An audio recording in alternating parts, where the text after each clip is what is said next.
Pernahkah kau merasa, rumah yang seharusnya menjadi tempat paling aman justru membuatmu ingin lari sejauh mungkin? 3 hari setelah pemakaman ibuku, aku kembali ke rumah lamanya. Aroma kamper dan sisa dupa masih tercium di udara, seolah ibu baru saja pergi kemarin. Tapi ada sesuatu yang berubah. Keheningannya bukan sekadar sepi. Ada sesuatu yang mengintai di balik setiap kenangan. Sesuatu yang membuatku bertanya-tanya, apakah aku benar-benar mengenal orang-orang yang tinggal bersamaku? Atau salah satunya adalah pembunuh yang ibu maksud dalam pesannya? Cerita ini adalah cerita fiksi yang diambil dari kehidupan nyata. Nama, tempat, dan cerita dibuat untuk tujuan hiburan. Mohon maaf jika ada bagian yang menyentuh pengalaman pribadi. Semoga kalian diberi keteguhan hati dan hikmah dalam setiap permasalahan. Kalau kamu suka dengan cerita ini, jangan lupa subscribe, like, dan share agar jejak Lara terus tumbuh. Tulis di komentar kalian yang menonton dari kota mana saja. Sudah 3 hari sejak pemakaman ibu. Namun setiap kali aku melangkah melewati pintu rumah lamanya di Semarang, rasanya seperti memasuki dunia yang berhenti di satu titik waktu. Aroma kamper, bedak talk, dan wangi bunga melati yang dulu selalu mengisi kamarnya masih tertinggal di udara. Langit sore itu menggantung rendah, warnanya kelabu lembut, persis seperti hatiku. Angin yang masuk lewat jendela membawa debu dan kenangan. Aku menatap lemari kayu tua peninggalan ibu, yang catnya sudah mulai terkelupas di tepiannya. Tanganku gemetar saat memutar gagang pintu lemari itu. Dari dalamnya keluar aroma kain yang lembab dan samar-samar wangi sabun cuci yang dulu ibu pakai. Setiap lipatan kebaya, setiap daster, seolah masih menyimpan tawa dan teguran lembutnya. Di belakangku, suara langkah kaki berat terdengar mendekat. Pelan-pelan saja, sayang, ucap suamiku, Ardi, sambil menyentuh bahuku dengan lembut. Aku menoleh, mencoba tersenyum. Ardi menatapku dengan mata teduh, seolah tahu betapa sulitnya aku menahan air mata hari ini. Tak perlu buru-buru. Kalau belum siap, kita bisa lanjut besok, katanya dengan nada hangat. Aku mengangguk. Tidak apa-apa, Mas. Aku ingin menyelesaikannya hari ini. Aku tidak ingin rumah ini berubah menjadi kuburan kenangan. Setidaknya begitu yang kubilang pada diriku sendiri. Kami mulai membereskan isi lemari. Ardi melipat kebaya ibu dengan hati-hati, sementara aku menyisir rak-rak kecil di bawahnya. Ada kebaya biru laut, yang ibu kenakan saat menghadiri pernikahanku, masih tersampir di gantungan, kainnya lembut dan beraroma sabun wangi. Aku menatapnya lama, lalu air mata itu akhirnya jatuh juga. Ibu terlihat sangat cantik hari itu. Ia menatapku di pelaminan sambil tersenyum, dengan mata yang berbinar penuh harap. Jaga rumah tanggamu baik-baik. Ya, enduk. Suamimu lelaki yang sabar, katanya waktu itu. Dan kini, aku tidak tahu apakah aku masih bisa mempercayai kalimat itu. Ardi menyodorkan secangkir teh ke arahku. Minum dulu. Kau pucat, katanya lembut. Aku meneguk perlahan. Rasanya pahit, entah karena tehnya atau karena pikiranku yang tak tenang. Aku menatap Ardi. Ia tampak tenang, begitu sabar, begitu sempurna. Terlalu sempurna. Setelah beberapa jam, kami pindah ke kamar ibu. Di sana, segalanya masih sama seperti dulu. Dinding berwarna krem pucat, sprei bermotif bunga mawar, dan di sudut meja, foto keluarga yang berdebu. Aku tersenyum kecil melihat potret lama itu. Aku, ibu, dan ayah yang sudah lama tiada. Wajah ibu di foto tampak muda dan penuh kehidupan. Sulit membayangkan wanita di foto itu harus mengakhiri hidupnya dengan tubuh yang lemah dan wajah yang pucat. Ardi sibuk merapikan tumpukan buku resep milik ibu di meja rias. Aku duduk di tepi ranjang. Sun. Hanya suara jarum jam yang berdetak pelan. Dalam hening itu, mataku menangkap sesuatu di bawah dipan kayu tua tempat ibu biasa tidur. Ada sedikit kertas yang terselip keluar dari kolong. Aku berlutut, meraba lantai dingin, dan menariknya perlahan. Kertas itu lusuh, berdebu, dan sudah menguning di tepinya. Ada bekas lipatan di beberapa bagian, seolah sudah disembunyikan lama sekali. Jantungku berdegup aneh. Aku membuka lipatannya dengan hati-hati, takut kertas itu robek. Di sana, hanya ada satu kalimat pendek, ditulis dengan tulisan tangan yang aku kenal betul. Tulisan ibu. Goyah, gemetar, tapi masih jelas. Hati-hati, di rumah ini ada pembunuh. Aku menatap kalimat itu lama sekali. Pembunuh? Di rumah ini? Tubuhku membeku. Kertas itu tiba-tiba terasa berat di tanganku. Laras, kamu kenapa? Suara Ardi memecah lamunanku. Ia menatapku khawatir. Aku mendongak. Ini tulisan ibu, kataku pelan, menyerahkan kertas itu padanya. Ia membacanya, lalu menghela napas panjang. Sayang, jangan pikir macam-macam. Ya, akhir-akhir ini kondisi ibu sering tidak stabil. Kau ingatkan, dokter bilang pikirannya mulai sering kacau. Mungkin ini hanya halusinasi. Enduk. Kata-katanya masuk akal. Tapi entah kenapa, ada sesuatu dalam nada suaranya yang membuatku tak nyaman. Terlalu tenang. Terlalu siap. Seolah ia sudah memikirkan jawaban itu sebelumnya. Aku menatap wajahnya. Ia tersenyum. Lembut seperti biasa. Tapi untuk pertama kalinya, senyum itu tidak menenangkan. Ada sesuatu yang lain di sana. Sesuatu yang dingin. Aku menunduk. Berusaha menenangkan diri. Mungkin kau benar, gumamku, walau hatiku berkata sebaliknya. Aku meremas kertas itu, membuangnya ke tempat sampah di sudut kamar. Tapi rasa dingin dari kalimat itu tetap menempel di dadaku. Malamnya, ketika aku memejamkan mata, bayangan tulisan ibu terus menari-nari di kelopak mataku. Dan entah mengapa, untuk pertama kalinya dalam hidupku, aku takut tertidur di samping orang yang seharusnya menjadi pelindungku. Sejak malam itu, tidurku tak pernah benar-benar nyenyak. Setiap kali aku memejamkan mata, aku selalu terbangun dengan dada berdebar, seolah ada yang berbisik dari balik kegelapan. Kata-kata ibu di kertas lusuh itu terus terngiang di kepalaku. Hati-hati, di rumah ini ada pembunuh. Aku berusaha meyakinkan diriku bahwa itu hanyalah hasil dari pikiranku yang kelelahan oleh duka. Tapi bahkan saat aku menatap wajah Ardi yang tertidur di sampingku, ada sesuatu yang terasa berbeda. Senyumnya tetap sama, tetapi ketenangan di wajahnya kini justru menakutkan. Pagi itu aku bangun lebih awal dari biasanya. Sinar matahari menembus tirai kamar, jatuh di wajah Ardi yang masih terlelap. Aku menatapnya lama. Kulitnya yang hangat, napasnya yang teratur, semua tampak begitu biasa. Tapi rasa curiga kecil itu tak mau pergi. Aku berdiri perlahan, melangkah ke kamar mandi, lalu ke dapur. Saat menyiapkan sarapan, aku mendengar langkah kakinya mendekat. Pagi, sayang. Sapanya lembut. Aku menoleh dan memaksakan senyum. Pagi, Mas. Tidurmu nyenyak. Lumayan. Kau kelihatan pucat. Masih kepikiran soal tulisan ibu, ya? Tanyanya sambil duduk di kursi. Aku menggeleng cepat. Tidak. Aku cuma kurang tidur. Ardi mengambil teko teh yang masih mengepul di meja, menuangkannya ke cangkirku. Kau harus makan dan minum yang cukup. Laras, aku tak mau kau jatuh sakit, katanya sambil mengaduk teh itu perlahan. Gerakannya tenang sekali, nyaris terlalu tenang. Ia mendorong cangkir itu ke arahku dengan senyum hangatnya yang biasa. Aku buatkan teh melati kesukaanmu. Minumlah, nanti kepala jadi ringan. Aku menatap teh itu. Warnanya coklat muda, aroma melatinya lembut dan menenangkan. Tapi entah kenapa, ada sesuatu di dalam diriku yang menolak. Tanganku berhenti di udara.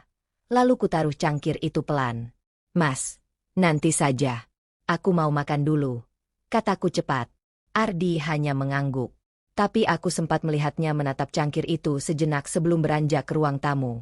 Sepanjang hari itu aku merasa tidak tenang. Setiap kali Ardi mendekat, aku bisa merasakan kulitku merinding tanpa alasan. Aku berusaha melupakan semuanya dengan membersihkan kamar ibu. Saat memindahkan laci meja rias, aku menemukan botol-botol kaca kecil berisi cairan berwarna kecoklatan. Ini pasti ramuan herbal ibu, gumamku. Dulu ibu memang suka meracik jamu dari akar-akaran dan rempah kering. Aku membuka satu botol, mencium aromanya. Aneh, tak seperti jamu biasa. Ada bau menyengat seperti bahan kimia yang samar. Sayang, jangan dibuka-buka. Suara Ardi mengejutkanku. Ia tiba-tiba sudah berdiri di belakangku. Itu sudah kadaluarsa. Bisa berbahaya. Aku menutup botol itu cepat-cepat. Aku hanya penasaran, jawabku gugup. Ardi mengulurkan tangan, mengambil semua botol itu dan memasukkannya ke dalam kantong plastik besar. Biar aku yang buang, katanya. Tapi aku melihat sesuatu. Gerak kecil yang nyaris tak kasat mata. Dari antara tumpukan botol itu, ia menyelipkan satu botol kecil ke dalam saku celananya, lalu berjalan keluar kamar dengan langkah santai. Aku terpaku. Hati kecilku berteriak. Mengapa ia menyembunyikan botol itu? Apakah itu hanya kebiasaan refleks? Atau ada sesuatu di dalam botol itu yang tak boleh kulihat? Hari mulai gelap ketika ia kembali. Kami makan malam bersama dalam diam. Aku mencoba bersikap biasa, tapi sulit. Setiap kali Ardi menatapku, aku harus menahan diri agar tidak terlihat gugup. Setelah makan, ia menonton televisi di ruang keluarga, sementara aku berpura-pura membaca di kamar. Namun pikiranku berlari kemana-mana. Aku ingin bertanya, tapi lidahku keluh. Malamnya, saat Ardi sudah tertidur, aku menatap punggungnya lama sekali. Napasnya terdengar berat, tubuhnya hangat di bawah selimut.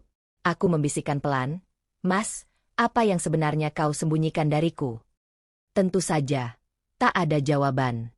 Hanya dengkuran lembut dan detak jam dinding yang terasa terlalu keras di telingaku. Aku memejamkan mata, dan seperti malam-malam sebelumnya, pikiranku kembali ke masa lalu. Aku ingat hari-hari terakhir ibu di rumah sakit. Bau disinfektan dan suara mesin EKG yang monoton. Tubuh ibu yang lemah, tangan kurusnya menggenggam tanganku erat sekali. Waktu itu aku menangis, memohon agar ia tetap kuat. Tiba-tiba, matanya terbuka sedikit. Bibirnya yang kering bergerak-gerak, membentuk kata yang hampir tak terdengar. "Suamimu itu." Lalu napasnya berhenti. Aku dulu mengira itu hanya kalimat terputus tanpa makna. Tapi sekarang, kalimat itu terasa seperti potongan puzzle yang tiba-tiba pas di tempatnya. "Suamimu itu." Apa yang ibu ingin katakan? Bahwa Ardi berbahaya? Bahwa aku harus waspada? Malam semakin dalam. Aku berbalik, menatap wajah Ardi yang tertidur di sampingku. Sekilas, ia tampak begitu damai. Tapi di bawah cahaya redup lampu tidur, garis rahangnya tampak lebih keras. Tatapan matanya saat terpejam terasa asing. Aku menatap lama. Sebuah rasa takut yang dingin menjalar pelan dari ujung jari ke seluruh tubuhku. Mungkin benar kata ibu. Mungkin aku tidak benar-benar mengenal lelaki yang tidur di sisiku. Pagi berikutnya, aku bertekad mencari jawaban. Saat Ardi pergi keluar untuk membeli sarapan, aku mulai memeriksa seluruh sudut rumah. Lemari, laci, kotak obat, bahkan ruang bawah tangga. Tidak ada apapun yang mencurigakan. Tapi ketika aku hampir menyerah, aku melihat sesuatu. Pot tanaman di dekat dapur yang tanahnya baru saja digemburkan. Jantungku berdetak kencang. Aku berlutut dan mulai menggali pelan dengan sendok kayu. Tak lama, sesuatu yang keras menyentuh ujung sendokku. Sebuah botol kaca kecil, mirip dengan yang kusaksikan tadi. Isinya cairan berwarna keruh, tanpa label. Aku memegang botol itu dengan tangan bergetar. Entah apa yang akan kulakukan selanjutnya, tapi satu hal pasti, aku tidak bisa lagi berpura-pura bahwa semuanya baik-baik saja. Dan untuk pertama kalinya dalam hidupku, aku mulai takut pada orang yang kucintai. Pagi itu udara terasa lebih dingin dari biasanya. Langit Semarang tertutup awan kelabu, dan aroma tanah basah menguar dari halaman belakang. Seolah alam pun tahu ada sesuatu yang tak beres di rumah ini. Aku menatap botol kecil yang kutemukan di pot tanaman semalam. Cairannya masih sama, keruh, pekat, dan berbau aneh. Di antara ketakutan dan rasa penasaran, aku memutuskan untuk tidak membuangnya. Aku membungkusnya dengan sapu tangan dan menyimpannya di dalam laci meja rias. Saat Ardi pulang membawa sarapan, aku mencoba bersikap normal. "Mas, tadi malam aku mimpi ibu." Beliau terlihat sedih, kataku pelan sambil menuang teh. Ardi menatapku sekilas lalu tersenyum kecil. "Wajar kalau kau masih terbawa perasaan. Ibu sangat dekat denganmu." Aku mengangguk, berpura-pura setuju, padahal pikiranku jauh melayang ke tempat lain. Aku hanya ingin menemukan satu orang yang bisa kupercaya untuk bercerita. Dan tiba-tiba, aku teringat seseorang. Suster Mira, perawat yang dulu merawat ibu di rumah sakit. Wanita itu lembut dan jujur. Aku masih ingat wajahnya yang penuh empati saat menemaniku di lorong rumah sakit. Tanpa berpikir panjang, aku mengambil ponsel dan mencoba mencari nomornya di pesan lama. Syukurlah, masih tersimpan. Siang itu aku memberanikan diri meneleponnya. "Halo, Suster Mira? Ini Laras, anak Bu Rini." "Oh, Laras, bagaimana kabarmu? Nak, aku turut berduka ya. Ibu Emi wanita yang sangat baik. Suara lembutnya membuat hatiku sedikit tenang. Terima kasih, suster. Sebenarnya aku menelepon karena ingin menanyakan sesuatu yang penting. Ada apa? Tanyanya. Aku ragu sejenak, lalu memberanikan diri. Suster, selama ibu dirawat, apakah ada hal aneh yang suster perhatikan? Keheningan di seberang berlangsung cukup lama sebelum Mira menjawab pelan. Aneh, bagaimana maksudmu, nak? Entahlah. Kondisi ibu sering berubah-ubah. Kadang pagi segar, tapi sore tiba-tiba drop. Aku mendengar Mira menarik napas. Aku sempat memperhatikan hal itu. Bahkan aku pernah mencatat di laporan medis. Tapi dokter bilang itu wajar.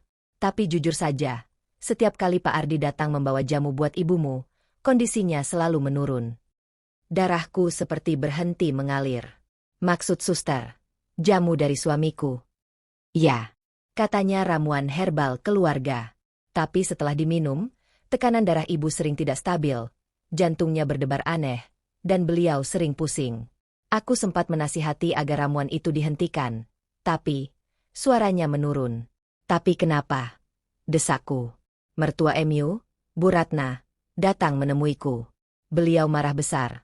Melarang aku ikut campur urusan keluarga. Beliau bahkan mengancam akan melaporkanku ke atasan. Sejak itu aku diam. Tanganku gemetar menggenggam ponsel. Rasanya dunia berputar. Jadi benar, bukan hanya firasat. Ada sesuatu yang mereka sembunyikan. Aku menelan ludah, berusaha bicara meski suaraku parau. Terima kasih, suster. Terima kasih sudah jujur. Tolong jangan ceritakan ini ke siapapun dulu. Aku akan hubungi lagi nanti. Setelah menutup telepon, aku terduduk di lantai.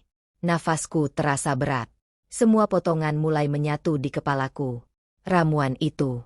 Tulisan ibu. Kalimat terakhirnya. Semuanya mengarah ke satu kesimpulan yang menakutkan. Sore itu, aku mengendarai mobil menuju bank tempat ibu biasa menabung. Di tengah jalan, hujan turun deras, membuat pandanganku kabur. Aku menggenggam erat surat kuasa lama yang pernah ibu berikan untuk urusan rekeningnya.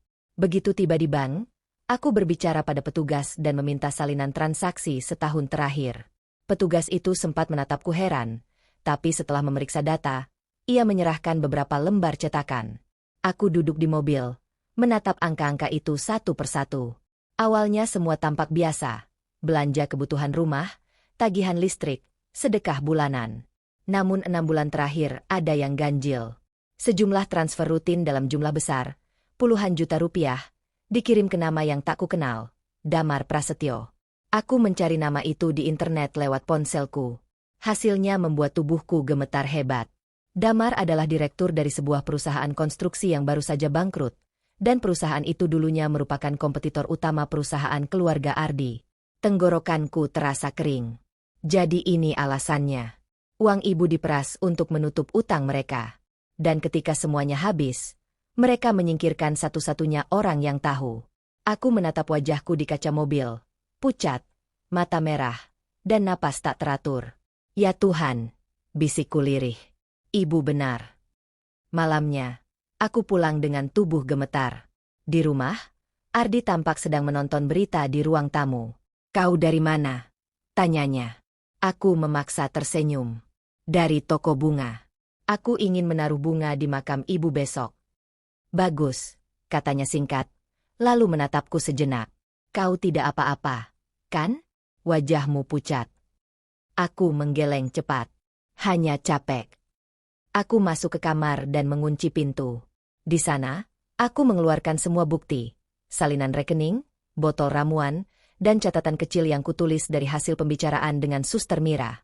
Aku menatap semuanya di atas meja, lalu menutup wajahku dengan kedua tangan. Tangisku pecah tanpa suara. Aku ingin berlari. Tapi kemana? Polisi. Tanpa bukti kuat. Siapa yang akan percaya?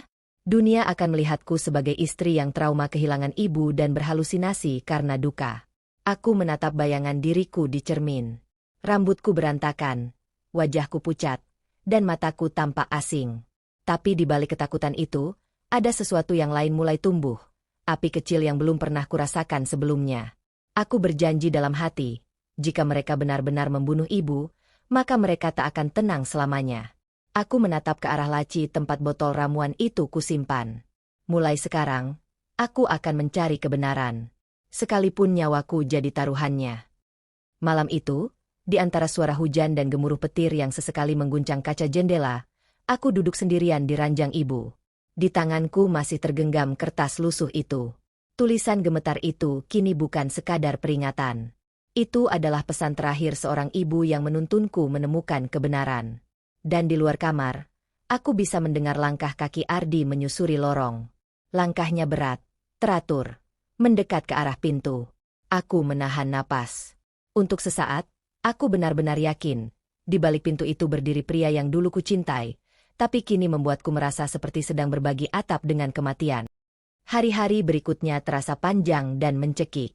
Setiap pagi aku harus tersenyum, membuatkan sarapan, berbicara lembut, seolah tak terjadi apa-apa. Padahal di dalam hatiku, badai terus bergemuruh. Aku menatap Ardi dengan dua wajah, satu sebagai istri yang penuh kasih, satu lagi sebagai perempuan yang diam-diam menghitung langkah untuk menyingkap kebohongan. Aku belajar menyembunyikan rasa takutku. Setiap kali ia bertanya, aku tersenyum. Setiap kali ia menatap curiga, aku menunduk dan pura-pura sibuk. Tapi di balik sikap tenang itu, aku mulai menyiapkan rencana. Langkah pertama, bukti. Aku tahu kata-kataku tak akan cukup tanpa sesuatu yang nyata. Maka pada suatu siang, saat Ardi berangkat ke kantor, aku pergi ke toko elektronik kecil di pojok jalan dan membeli alat perekam suara serta kamera mini dengan sensor gerak. Aku menyembunyikannya di dalam tas belanjaan, lalu buru-buru pulang sebelum ia datang. Rumah sepi. Hanya suara detak jam dan angin yang menggesek dedaunan di luar. Aku berjalan ke ruang kerja Ardi. Ruangan itu rapi. Terlalu rapi malah. Di meja kerjanya terletak tumpukan dokumen, laptop, dan rak buku yang disusun simetris. Aku membuka satu laci, penuh kertas kontrak dan laporan proyek. Di antara semua itu, aku menemukan satu amplop putih bertuliskan nama perusahaan Damar Prasetyo. Tanganku bergetar. Aku tahu aku harus berhati-hati. Aku menaruh kamera kecil di sudut rak buku, mengarah ke meja kerja. Lalu satu alat perekam kutempelkan di bawah permukaan meja, tersembunyi di antara kabel. Malamnya, aku berpura-pura lelah dan tidur lebih dulu. Saat jam menunjukkan pukul 10, suara langkah kaki Ardi terdengar masuk ke ruang kerja. Aku menahan napas di balik selimut. Suara kursi digeser, lalu bunyi klik-klik keyboard laptop. Tak lama, suara lain muncul, lebih berat, lebih tegas. Seorang wanita. Aku mengenal suara itu. Bu Ratna, ibu mertuaku. Jadi, kapan kau berencana melakukannya? Suaranya pelan tapi dingin. Segera, Bu. Semua harus selesai sebelum akhir bulan. Setelah itu rumah dan semua aset akan atas nama saya. Jawab Ardi dengan nada datar. Aku mendengar suara tawa kecil yang menusuk telinga. Bagus. Kau memang anak yang cerdas. Perempuan itu terlalu polos, mudah dibohongi. Persis seperti ibunya, kata Bu Ratna. Suara Ardi merendah. Ibu yakin tidak ada yang mencurigai kematian mendiang. Siapa yang peduli? Dokternya sudah kami atur. Sekarang kau fokus pada bagianmu. Setelah makan malam minggu depan, semua akan selesai. Aku sudah siapkan ramuan yang sama seperti dulu. Tubuhku kaku di bawah selimut. Dadaku terasa sesak seolah udara menolak masuk. Mereka berbicara tentangku.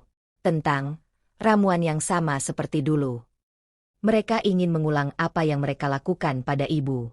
Air mataku jatuh tanpa bisa kutahan. Tapi aku tak boleh panik. Tidak sekarang. Aku harus berpura-pura tidak tahu apa-apa. Pagi harinya aku memasak sarapan seperti biasa, bahkan menambahkan sambal kesukaannya. Ardi memujiku sambil tersenyum. Seolah malam tadi ia bukan seseorang yang merencanakan kematian istrinya sendiri. Mas, minggu depan kau ingin aku masak apa untuk makan malam? Tanyaku dengan nada ceria. Ikut saja seleraku, jawabnya ringan. Aku tertawa kecil. Baiklah. Sementara itu, aku menyiapkan langkah kedua, sekutu. Aku menghubungi sepupuku, Tiara, seorang pengacara muda yang tinggal di Jakarta. Kami bertemu diam-diam di sebuah kafe kecil di tengah kota. Ia datang dengan jaket kulit dan wajah serius. Jadi, kau yakin suamimu dan ibu mertuamu terlibat? Tanyanya setelah aku menjelaskan semuanya. Aku mengangguk. Aku punya rekamannya. Tapi aku butuh cara agar bisa menjebak mereka tanpa menimbulkan kecurigaan. Tiara memandangku lama, lalu mencondongkan tubuh. Baik, kita buat mereka merasa menang. Kau harus terlihat lemah dan pasrah. Saat mereka percaya, baru kita balikan keadaan. Aku menelan ludah. Kau yakin aku bisa melakukannya? Ia tersenyum tipis. Kau bukan korban, Laras. Kau hanya belum menunjukkan siapa dirimu sebenarnya. Kata-kata itu seperti percikan api di hati yang hampir padam. Malamnya aku pulang dengan wajah datar. Di dalam hati, aku menyiapkan perang. Beberapa hari berlalu. Ardi tampak semakin manis dari biasanya. Ia membelikanku gaun baru, mengajakku makan di restoran, bahkan membawakan bunga. Maaf kalau aku membuatmu sedih akhir-akhir ini, katanya suatu sore. Aku menatapnya dan tersenyum. Tidak apa-apa, Mas. Aku justru bersyukur kau masih sabar menghadapi aku. Ia membelai rambutku, lalu menatap mataku lama. Kau tahu, Laras, aku mencintaimu. Aku menahan napas, lalu membalas. Aku juga, Mas. Kalimat itu terasa getir di lidahku, tapi aku mengucapkannya dengan penuh keyakinan, karena aku tahu, cinta yang sesungguhnya kini berubah menjadi senjata. Malam menjelang. Ia duduk di ruang kerja, menulis sesuatu di laptop. Aku masuk diam-diam ke dapur dan memeriksa rak tempat bahan masakan.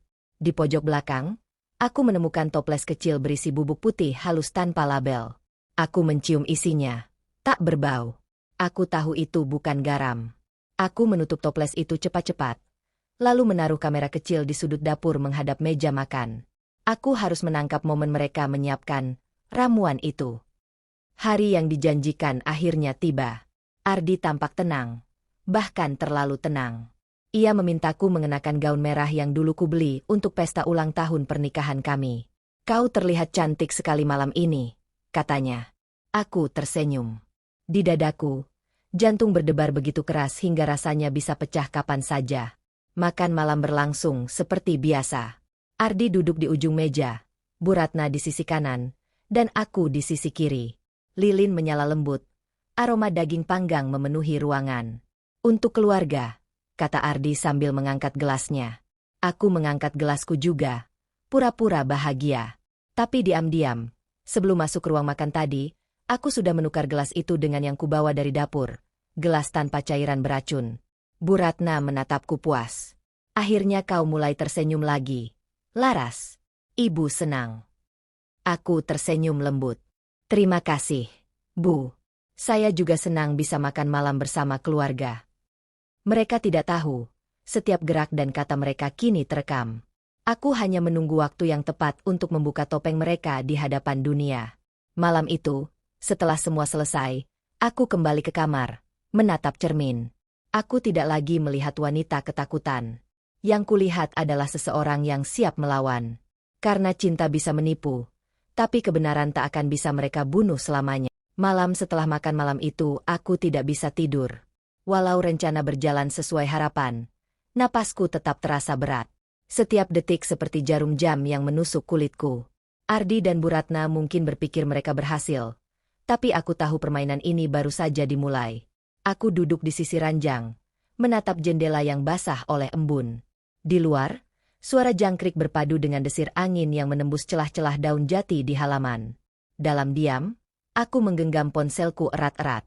Tiara sudah menunggu kabar. Aku menekan nomor sepupuku itu. Tiara, rekamannya sudah ada. Bisikku. Bagus. Sekarang waktunya kita perkuat bukti. Jangan lakukan apapun sampai aku datang. Berapa lama? Besok sore aku ke Semarang. Pastikan semua rekamanmu disimpan di tempat aman. Kalau bisa, unggah salinannya ke drive yang terenkripsi. Aku mengangguk, walau ia tak bisa melihat. Baik. Setelah menutup telepon, aku membuka laptop dan menyalin semua rekaman dari kamera dan perekam suara ke folder tersembunyi. Aku menontonnya sebentar, cukup untuk mendengar lagi kalimat-kalimat yang membuat darahku mendidih. Setelah makan malam minggu depan, semua akan selesai. Ramuan yang sama seperti dulu. Mendengar suara mereka membuat kulitku merinding. Tapi aku tahu, setiap kata itu kini menjadi tali yang perlahan melilit mereka sendiri. Keesokan paginya, Ardi bertingkah seolah tak terjadi apa-apa. Ia bersiul kecil sambil menyiapkan sarapan. Aku berpura-pura sibuk di dapur, menatap punggungnya dari kejauhan. Setiap gerakannya kini terasa seperti ancaman. "Sayang, kau ingin aku antar ke makam ibu hari ini?" tanyanya. Aku tersenyum. "Tidak usah, Mas. Aku ingin sendiri." Ia menatapku lama, lalu mengangguk. "Baiklah. Hati-hati di jalan." "Ya." Begitu ia pergi, aku segera mengambil hard disk eksternal dan menyalin semua file penting. Aku sembunyikan alat itu di dalam pot bunga plastik di balkon, di bawah lapisan tanah dan batu kerikil. Lalu aku keluar menuju makam ibu, bukan untuk berdoa kali ini, tapi untuk bertemu Tiara yang sudah menungguku di mobil hitamnya di tepi jalan. "Aku bawa semuanya," kataku begitu masuk. Tiara membuka laptop dan memeriksa file itu satu persatu. Suara rekaman terdengar pelan dari speaker kecil. Wajahnya menegang. "Cukup jelas. Ini bukti rencana pembunuhan berencana. Tapi kita butuh momen mereka melakukannya. Kita harus tangkap tangan." Aku menatapnya, merasa takut. "Maksudmu aku harus berpura-pura lagi?" Ia mengangguk. "Ya. Sekali lagi saja. Kita pasang kamera tambahan. Polisi akan standby malam itu. Begitu mereka mencoba memberimu racun, kita sergap." Aku menghela napas panjang. "Baik. Aku siap." Walau kata "siap" itu keluar dari mulutku, hatiku gemetar hebat. Tapi aku tahu tidak ada jalan kembali. Selama 2 hari berikutnya, aku dan Tiara mempersiapkan segalanya. Ia bekerja sama dengan seorang penyidik kenalannya untuk mengatur pengawasan diam-diam. Rumahku kini bukan lagi tempat tinggal, melainkan panggung perang. Ada kamera kecil di ruang tamu, di dapur, di ruang kerja Ardi, dan bahkan di bawah meja makan. Semua tersambung ke laptop Tiara melalui jaringan tersembunyi. Malam sebelum perayaan, Ardi mendekat ke tempat tidurku. Tangannya membelai rambutku lembut. "Besok aku ingin membuat sesuatu yang spesial untukmu," katanya pelan. Aku tersenyum kecil. "Spesial seperti apa, Mas?" Ia tertawa pelan, tapi tawanya dingin. "Kau akan tahu nanti." Setelah ia tertidur, aku memandangnya lama. Cahaya dari lampu meja jatuh di wajahnya yang tampan. Siapa sangka di balik wajah itu bersembunyi hati sehitam malam. Aku mengingat saat-saat awal kami bertemu. Ia begitu sabar, penuh perhatian. Ia bahkan membantu membangun usaha kecilku. Tapi kini aku sadar, semua itu bukan cinta, melainkan investasi jahat untuk menguasai segalanya. Keesokan harinya, suasana rumah terasa janggal. Bu Ratna datang lebih awal dari biasanya. Ia membawa keranjang buah dan wajah ramah yang anehnya membuat perutku mual. "Laras, kau tampak segar hari ini," katanya sambil menepuk pundakku. Aku memaksakan senyum. "Terima kasih, Bu. Ardi sedang menyiapkan kejutan untukmu," tambahnya dengan mata berkilat. "Oh ya?" tanyaku pura-pura polos. "Iya. Malam ini, makan malam istimewa." Aku menatapnya sebentar, mencoba menahan dinginnya tatapan mata perempuan itu. Aku tahu, di balik senyum itu tersembunyi niat buruk. Menjelang sore, Tiara mengirim pesan singkat. "Tim siap di posisi. Lakukan seperti biasa. Jangan panik." Aku mengetik balasan. "Mengerti." Senja turun perlahan, melukis langit dengan warna jingga keemasan. Aku mengenakan gaun krem sederhana dan merapikan rambutku di depan cermin. Dalam bayangan kaca, wajahku tampak berbeda. Mataku tak lagi sayu. Ada bara di sana. Di ruang makan, Ardi sudah menyiapkan meja dengan 2 piring, 2 gelas, dan 1 botol wine yang belum dibuka. Bu Ratna duduk di sisi kanan. Tangannya sibuk memotong buah. "Silakan duduk, sayang," ujar Ardi dengan senyum hangatnya. Aku duduk. Di bawah meja, jantungku berdetak keras. Kamera kecil di vas bunga di depan kami menyorot langsung ke gelas dan piringku. Ardi menuangkan wine ke dalam gelas-gelas kami, sementara Bu Ratna menatapku dengan senyum tipis. "Untuk keluarga," katanya sambil mengangkat gelasnya. Aku ikut mengangkat gelasku. Namun sebelum meneguknya, aku berkata, "Tunggu dulu. Aku ingin mengatakan sesuatu." Keduanya menatapku bersamaan. Aku baru sadar. Selama ini aku terlalu sibuk berduka sampai lupa bersyukur. "Terima kasih sudah selalu bersamaku," kataku lembut. Ardi tersenyum. "Kau terlalu baik, Laras." Aku menatapnya, lalu menambahkan, "Aku hanya berharap, setelah malam ini, tidak ada lagi rahasia di antara kita." Sekilas, ekspresi Bu Ratna berubah. Ardi menatapku lama, tapi sebelum ia sempat bicara, aku pura-pura tersenyum lagi dan meneguk isi gelasku. Namun sebenarnya aku sudah menukar gelas itu sebelum duduk. Wine yang kuminum bukan yang mereka racuni. Ardi dan Bu Ratna saling berpandangan, puas, lalu ikut meneguk wine mereka. Beberapa menit berlalu. Aku berpura-pura batuk kecil, memegang perutku. "Mas, aku pusing," kataku lemah. Ardi bangkit cepat. "Laras, kau kenapa?" Aku terhuyung dan jatuh ke lantai. Dari balik pintu dapur, Tiara memberi isyarat ke arah tim polisi yang sudah menunggu. Dalam hitungan detik, pintu rumah terbuka keras. Tangan di atas. "Polisi!" Wajah Ardi pucat. Bu Ratna berteriak panik. "Apa ini? Siapa kalian?" Aku bangkit perlahan, menatap mereka berdua dengan mata yang kini tak lagi takut. "Permainan sudah selesai, Mas. Semua terekam." Tiara menunjukkan rekaman dari laptop. Suara mereka, wajah mereka, semua jelas. Ardi mencoba membela diri, tapi suaranya bergetar. Kau menjebakku, Laras." Aku mengangguk perlahan. "Aku hanya membalas apa yang kalian lakukan pada ibu." Saat polisi memborgol tangan mereka, air mata menetes di pipiku. Tapi kali ini bukan karena sedih, melainkan lega. Aku menatap ke arah pintu yang terbuka lebar, membiarkan udara malam masuk membawa kesejukan. Aku tahu luka ini tak akan hilang, tapi setidaknya kini aku bebas dari rumah yang selama ini menjadi penjara. Rumah itu kini sunyi. Tak ada lagi suara langkah kaki Ardi di lorong. Tak ada lagi suara sendok Bu Ratna beradu dengan piring di dapur. Hanya sisa bau dupa yang tertinggal, samar dan pahit.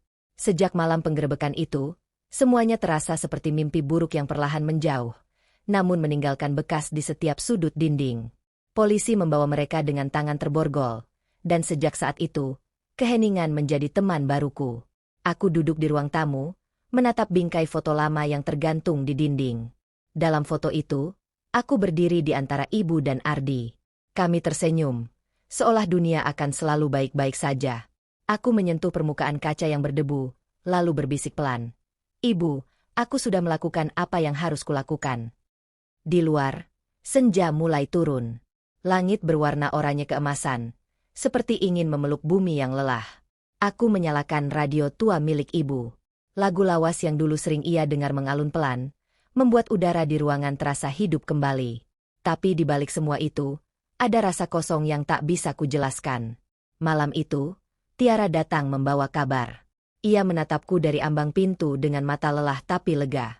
Ardi dan Bu Ratna resmi ditahan. "Polisi menemukan bukti tambahan dari laboratorium," katanya pelan. Aku menatapnya tanpa kata. "Bukti apa?" "Racun di botol yang kau simpan.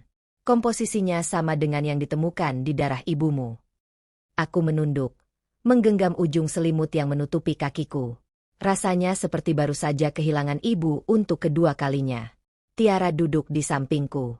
"Kau sudah melakukan hal yang benar, Laras. Kau menyelamatkan dirimu sendiri." Aku tersenyum samar. Tapi aku tetap kehilangan segalanya. "Tidak," jawabnya lembut. "Kau masih punya hidupmu. Itu sudah cukup." Aku menghela napas panjang. Mungkin benar. Hidupku memang baru saja dimulai lagi, meski tanpa cinta, tanpa keluarga. Tapi setidaknya, tanpa kebohongan. Setelah Tiara pulang, aku berjalan ke kamar ibu. Kamar itu kini lebih rapi dari sebelumnya, tapi tetap membawa aura yang sama. Aku menatap meja rias di mana dulu aku menemukan kertas peringatan itu. Kertas itu kini terbingkai rapi dalam figura kecil di atas meja, sebagai pengingat akan keberanian yang lahir dari luka. Tulisan goyah itu masih terbaca jelas. "Hati-hati, di rumah ini ada pembunuh." Aku duduk di kursi tua, menatap tulisan itu lama sekali. Ibu, bisikku lirih. Kau benar. Tapi aku juga belajar satu hal. Kadang pembunuh terbesar bukan orang lain, tapi ketakutan kita sendiri. Hujan turun perlahan di luar jendela. Aku bangkit, menutup tirai, lalu mengambil mantel. Malam ini aku ingin pergi ke makam ibu. Tak peduli hujan atau dingin, aku ingin menepati janjiku, membawa bunga mawar putih setiap malam Jumat, seperti yang dulu selalu kulakukan bersama beliau. Kubawa payung dan keranjang bunga kecil. Jalanan basah, lampu jalan memantulkan cahaya di atas genangan air. Saat aku sampai di makam, angin berhembus lembut, membawa aroma tanah dan rumput yang baru disiram hujan. Aku meletakkan bunga di atas nisan dan berlutut. Maafkan aku terlambat mengerti, Bu. Aku terlalu lama menutup mata karena cinta. Air mataku jatuh, bercampur dengan hujan. Tapi aku janji, aku akan hidup dengan cara yang ibu ajarkan, dengan jujur, walau dunia tidak adil. Beberapa menit aku hanya diam, mendengarkan suara hujan yang memukul dedaunan. Rasanya seperti ibu menjawab melalui hembusan angin yang menyapu wajahku. Aku memejamkan mata, merasakan kedamaian yang sudah lama hilang. Ketika aku kembali ke rumah, jam sudah menunjukkan tengah malam. Aku menyalakan lampu ruang tamu dan duduk di kursi yang dulu sering diduduki ibu. Di meja, secangkir teh melati mengepul hangat. Aku tersenyum kecil. Mungkin ibu akan senang jika tahu aku akhirnya berani menghadapi semuanya. Dari luar, terdengar suara mobil polisi yang berhenti sebentar, lalu pergi lagi. Dunia terus berjalan. Tapi bagiku, malam itu terasa seperti akhir dari bab panjang yang penuh luka. Aku menatap ke arah jendela yang memantulkan bayangan wajahku sendiri. Ada lelah di sana, tapi juga keteguhan. Aku tahu, akan ada hari-hari sepi yang harus kulalui, tapi aku tidak lagi takut. Karena kadang, menjadi kuat bukan berarti tidak hancur, melainkan mampu berdiri di atas kehancuran itu sendiri. Aku mematikan lampu, meninggalkan rumah itu dalam remang cahaya lilin. Cahaya terakhir bergetar di antara bayangan dinding, seperti ucapan selamat tinggal dari masa lalu. Di ambang pintu, aku berbalik sekali lagi, menatap rumah tempat segalanya dimulai dan berakhir. Ibu, bisikku pelan, aku akan melangkah sekarang. Doakan aku menjadi perempuan yang tidak lagi takut pada cinta, tapi tahu kapan harus pergi. Aku berjalan keluar, menutup pintu perlahan. Di langit, hujan sudah reda. Bulan muncul di antara awan, menyoroti jalan kecil di depanku. Aku tahu perjalanan ini belum selesai. Tapi malam itu, untuk pertama kalinya dalam waktu yang sangat lama, aku merasa bebas.